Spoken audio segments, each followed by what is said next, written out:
Press ಮುಖಾಂತರ ನಮ್ಮ high command ಹಾಗೂ ಜಿಲ್ಲಾಧ್ಯಕ್ಷರು ಆದಂಥ ಜಗದೇವ್ ಗುತ್ತೇದಾರ್ ಅವರಿಗೆ, ಪ್ರಿಯಾಂಕ್ ಸಾಹೇಬರಿಗೆ ಒಂದು ಮನವಿ ಏನಂತಂತಂದ್ರೆ, ಈಗ ಮುಂದೆ ಬರುವಂಥ ವಿಧಾನ ಪರಿಷತ್ ಖಾಲಿಯಾಗುತ್ತಿರುವ ವಿಧಾನ ಪರಿಷತ್ ಸದಸ್ಯರ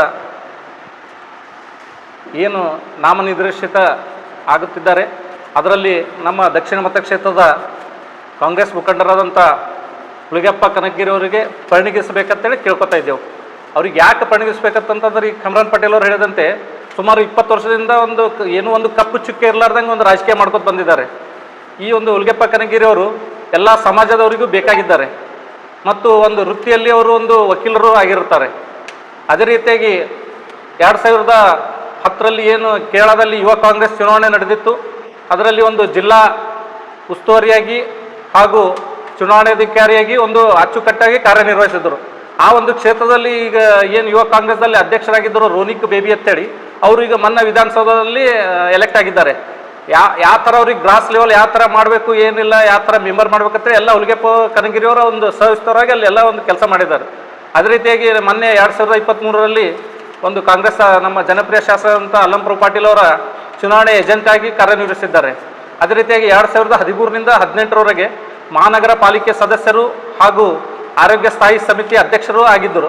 ಆ ಒಂದು ಸಂದರ್ಭದಲ್ಲಿ ಒಂದು ಅಚ್ಚುಕಟ್ಟಾಗಿ ಒಂದು ಜನಸೇವೆ ಮಾಡ್ಕೋತಾ ಅವ್ರು ಬಂದಿದ್ದಾರೆ.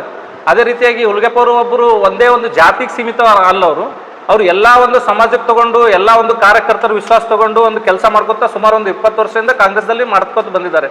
ಅದಕ್ಕೆ ನಾವು ಏನೊಂದು ಮನವಿ ಏನಂತಂತಂದ್ರೆ, ಇವ್ರಿಗೂ ಒಂದು ಒಂದು ರಿಕ್ವೆಸ್ಟ್ ಏನಂತಂತಂದ್ರೆ, ಇವ್ರಿಗೂ ಒಂದು ಚಾನ್ಸ್ ಕೊಟ್ರೆ ಮುಂದೆ ಬರೋಂಥ ನಮ್ಮ MLA ಎಲೆಕ್ಷನ್ ಇರ್ಬೋದು, MP ಎಲೆಕ್ಷನ್ ಇರ್ಬೋದು, ಅವ್ರಿಗೆ ಗ್ರಾಸ್ ಲೆವೆಲ್ ರೂಟ್ ಯಾವ ಥರ ಮಾಡಬೇಕು ಅಂತ ಯುವಕರಲ್ಲಿನೂ ಹುಮ್ಮಸ್ ಬರ್ತದೆ.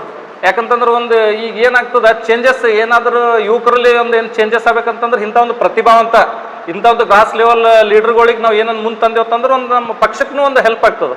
ಅದಕ್ಕೆ ದಯವಿಟ್ಟು ನಾ ಒಂದು ರಿಕ್ವೆಸ್ಟ್ ಮಾಡ್ಕೋತಾ ಇದ್ದೀನಿ, ಎಲ್ಲ ಈಗ ಮುಂದೆ ಬರೋಂಥ ಎಲ್ಲ ಲೀಡರ್ಸ್ಗಳಿಗೆ, MLAಗಳಿಗೆ, ಎಲ್ಲ ಮಿನಿಸ್ಟ್ರುಗಳಿಗೆ, ಪ್ರಿಯಾಂಕ್ ಸಾಹೇಬ್ರಿಗೆ, ಆಮೇಲೆ ದೊಡ್ಡ ಖರ್ಗೆ ಸಾಹೇಬ್ರಿಗೆ, ಅವ್ರಿಗೆಲ್ಲರಿಗೂ ಒಂದು ಮನವಿ ಮಾಡ್ತೇವೆ. ಇವ್ರಿಗೊಂದು ಪರಿಗಣಿಸಬೇಕು, ಇವ್ರಿಗೊಂದು ಆದ್ಯತೆ ಕೊಡಬೇಕು.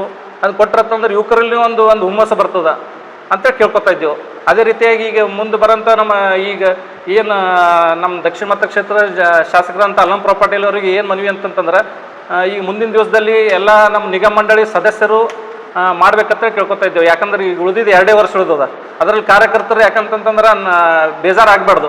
ಅದಕ್ಕೆಲ್ಲ ಏನೇನು ನಾಮನಿರ್ದೇಶಿತ ಸದಸ್ಯರು ಇರ್ಬೋದು, ಎಲ್ಲರಿಗೆ ಯಾರಿಗೇ ಕೊಡಲಿ, ಇವ್ರಿಗೆ ಎತ್ತಿಲ್ಲ, ಒಟ್ಟು ಕಾಂಗ್ರೆಸ್ ನಿಷ್ಠಾವಂತ ಕಾರ್ಯಕರ್ತರಿಗೆ ಕೊಟ್ಟರಂತಂದ್ರೆ ಅದು ಒಂದು ಮುಂದೆ ಬರೋಂಥ ಚುನಾವಣೆಗೂ ಹೆಲ್ಪ್ ಆಗ್ತದೆ, ಅವ್ರಿಗೆ ಒಂದು ಲೀಡರ್ಶಿಪ್ ಕ್ವಾಲಿಟೀಸ್ ಬೆಳೀತಾವ ಅಂತೇಳಿ ಈ ಮುಖಾಂತರ ಕೇಳ್ಕೊತಾ ಇದ್ದೆ.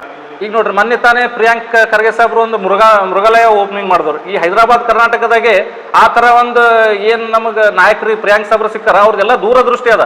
ಪ್ರಿಯಾಂಕ್ ಸಾಹೇಬ್ರ ಬಗ್ಗೆ ಹೇಳಬೇಕು, ಅಜಯ್ ಸಿಂಗ್ ಸಾಹೇಬ್ರ ಬಗ್ಗೆ ಹೇಳ್ಬೇಕಂತಂದ್ರೆ ಇದು ಟೈಮ್ ಸಲಲ್ಲ. ಯಾಕಂದ್ರೆ ಅವ್ರು ದೂರದೃಷ್ಟಿ ಇಟ್ಕೊಂಡು ಮಾಡ್ತಾರೆ, ಯಾವುದೇ ಇರ್ಲಿಕ್ಕೆ ಒಂದು ಅಚ್ಚುಕಟ್ಟಾಗಿ ಮಾಡ್ತಾರೆ. ಈ ಮೃಗಾಲಯ ಇರ್ಬೋದು, ಆಮೇಲೆ ಈಗ ಮೊನ್ನೆ GDA ಮುಖಾಂತರ ಅಧ್ಯಕ್ಷರಾದಂಥ ಮಜರ್ ಆಲಂ ಖಾನ್ ಅವ್ರ ನೇತೃತ್ವದಾಗ 4 ಏನು ಸರ್ಕಲ್ ಇದೆ ಅವು ಡೆವಲಪ್ಮೆಂಟ್ ಮಾಡ್ತಾ ಇದ್ದಾರೆ.